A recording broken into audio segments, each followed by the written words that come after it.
여러분 안녕하십니까, 진성호입니다. 지난 23일 정경심씨 조국 전 장관의 부인 정경심 교수에 대해서 징역 4년을 선고하면서 임정혁 부장판사는 아주 중요한 발언을 했습니다. 바로 위증에 대한 발언이었습니다. 자, 이런 위증과 관련해서 검찰은 앞으로 이번 정경심 사건에서 드러난 이 위증과 관련해서 따박따박 수사하겠다고 했습니다. 조국 전 장관이 따박따박 자신과 관련된 이 기자 유튜브 블로그들을 고소 고발하겠다고 했던 것에 빗대어서 검찰도 따박따박 위증과 관련된 혐의자들을 수사하겠다고 이 전쟁을 선포했습니다.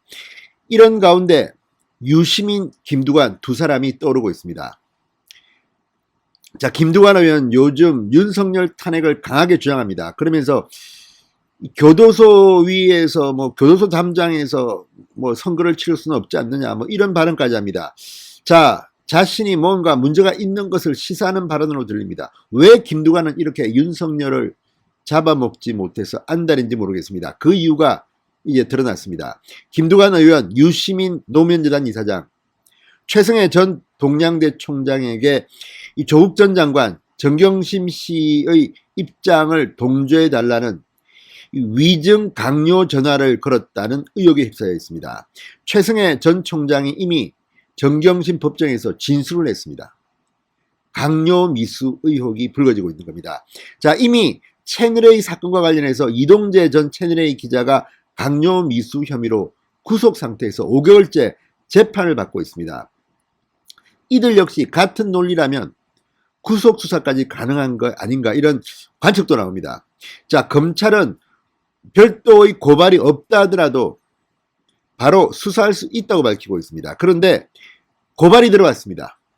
시민단체가 대검찰청에 김두관, 유시민 두 사람을 강요미수 혐의로 고발했습니다.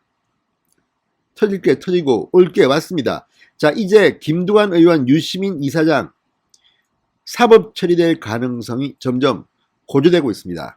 진성호의 융단 폭격 시작합니다. 김두관 의원과 유시민 이사장을 융단 폭격합니다. 방송에 앞서 아직 진성호 방송에 구독자가 아니신 분들은 붉은색 구독 버튼 눌러주십시오. 더 좋은 방송으로 보답하겠습니다. 자, 드디어 올 게 왔습니다. 이 법치주의 바로세우기 행동연대 법세련이 오늘 더불어민주당 김두관 의원과 유시민 노무현재단 이사장을 강요미수 혐의로 대검찰청에 고발했습니다. 법세련은 기자회견을 열고 두 사람이 조국 전 장관 자녀의 표창장 위조 의혹과 관련해서 최승혜 전 동양대 총장에게 회유성 전화를 한 의혹이 있다며 고발장을 제출한다고 밝혔습니다. 이 단체는 최 전 총장은 지난 3월 초 조국 전 장관의 부인인 정경심 씨의 입시 비리 재판에 증인으로 출석해서 유시민 이사장이 자신에게 웬만하면 표창장 발급 권한을 정 교수 측에 위임했다고 얘기하라고 증언했다고 말했습니다. 또 최 전 총장은 김두관 의원도 위임이라는 단어는 없었지만 정 교수가 말한 대로 해달라고 했다고 증언했다. 이 두 사람의 요구는 협박을 통해 의무에 없는 일을 하게 하려다 미수에 그친 상황에 해당한다고 덧붙였습니다. 자, 강요미수 혐의, 사실은 이거 굉장히 드문 경우입니다만 최근에 서울중앙지검 이성윤 지검장 측이 이 채널A 이동재 전 기자에게 적용된 혐의입니다. 채널A 이동재 전 기자는 유시민 이사장의 비위를 캐기 위해서 감옥에 있는 이철 BRK 대표에게 협박 취재를 했다는 혐의로 5개월째 구속 상태에서 지금 재판을 받고 있습니다. 자, 최승혜 전 총장은 지난 3월 정경심 재판에 증인으로 나와서 이렇게 말했습니다.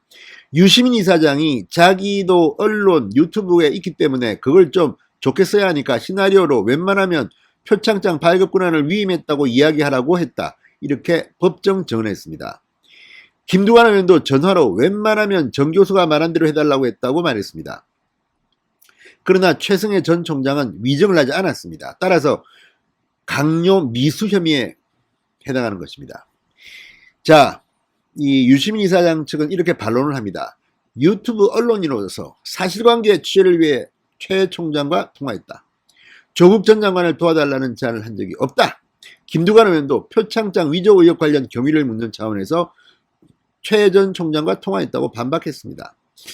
자, 이들은 전화를 받은 최 전 총장이 재판에서 실제 위정을 안 했기 때문에 강요미수 혐의 적용 가능성이 있습니다. 그런데 이와 관련해서 지금 이 임정엽 부장판사나 검찰은 분위기가 완전히 다릅니다. 자, 임정엽 서울중앙지법 형사 25-2부 재판장은 지난 23일입니다. 이 정경심에게 징역 4년을 선고하면서 일부 증인들이 사실과 다른 증언을 했다고 일침을 가했습니다. 검찰 수사팀도 재판부가 위증을 인정한 만큼 이에 대해 따박따박 수사를 나서겠다고 밝혔습니다. 통상 검찰은 다른 재판부의 경우에도 1심 재판이 끝나면 위증죄 수사를 개시합니다. 재판부도 피고인과 친분 있는 사람들이 허위 증언을 한다고 꼬집은 것을 보면 이제 검찰이 수사를 시작할 수 있는 명분이 섰습니다. 형법 152조 위증, 모해 위증에 따르면 법률에 의하여 선서한 증인이 허위의 진술을 한 때에는 5년 이하의 징역 또는 1,000만 원 이하의 벌금에 처합니다. 이 경우 고소가 없어도 검찰이 인지해 수사 기소하는 경우가 일반적입니다. 따라서 지금 대검찰청에 법세련이 고발했지만 이게 없다 하더라도 검찰은 이제 따박따박 수사합니다. 그리고 가장 가능성이 큰 두 사람이 지금 김두관, 유시민으로 보입니다. 이 외에도 정경심 측근들 또 정경심의 지인들 재판에서 위정했다는 혐의가 보이는 사람들이 많습니다. 이들에 대해서 대대적인 검찰의 수사가 시작될 것으로 보입니다. 그렇지만 가장 중요한 것은 역시 김두관, 유시민입니다. 자, 이게 지금 재판 과정에서 최승혜 전 총장이 진술을 한 겁니다. 재판 받는 중에서. 자, 강요미수죄가 적용될 수 있는 대목입니다. 이 보면 이 최승혜 전 총장은 언론 인터뷰에서 이렇게 말했습니다. 2019년 9월 정경심 교수가 전화를 했고 조국 전 장관이 전화를 넘겨받아 표창장 발급을 총장님이 위임을 했다고 해달라. 그렇게 하면 총장님도 괜찮고 정 교수도 괜찮다고 한다. 이렇게 말했다고 진술을 했습니다. 법정 진술도 하고 언론 인터뷰도 했습니다. 자, 최 전 총장 법정에서 증인으로 나와서 위증을 할 경우 처벌받겠다는 증인 선서까지 한 뒤에 한 말입니다. 김두관, 유시민 두 사람으로부터 정경심의 요구대로 해달라는 부탁을 받았다. 자, 이걸 보면 지금 형법 324조가 규정한 강요미수죄에 적용될 혐의가 큽니다. 실제로 채널A 사건의 경우 이동재 전 기자가 지금 9개월째 구속돼서 재판을 받고 있습니다. 그렇다면 김두관, 유시민 당연히 구속수사해야 되는 것은 아닌가 이런 생각이 듭니다. 자, 일단 대검찰청이 고발을 받았기 때문에 빨리 이 사건을 배당해야 될 겁니다. 그러면 수사를 착수합니다. 그러면 김두관, 유시민 이거 보장 못합니다. 저는 감옥에 갈 수도 있다고 봅니다. 그만큼 온 국민의 관심을 받았던 사건이고 일단 정경심 씨는 징역 4년에 법정 구속됐습니다. 자, 이동재 전 기자 이거 지금 실체도 없는 사건에 한동훈 검사장과의 검언유착이라고 하는데 한동훈은 지금 공모 혐의도 못 밝혀내고 무혐의 처리할 것으로 보입니다. 이런 가운데 이동재 기자 같은 사람은 5개월째 구속되고 있습니다. 그렇다면 어떻게 유시민, 김두관은 멀쩡합니까? 이거는 정의가 살아있다고 볼 수 없지 않겠습니까? 자, 어쨌든 올게 왔습니다. 김두관 의원 본인이 이렇게 수사받을 위기에 처하니까 윤석열 탄핵을 주장하는 것은 아닌지 그런 의심이 합리적인 의심이 듭니다. 진성호의 융단 폭격이었습니다. 여러분 감사합니다.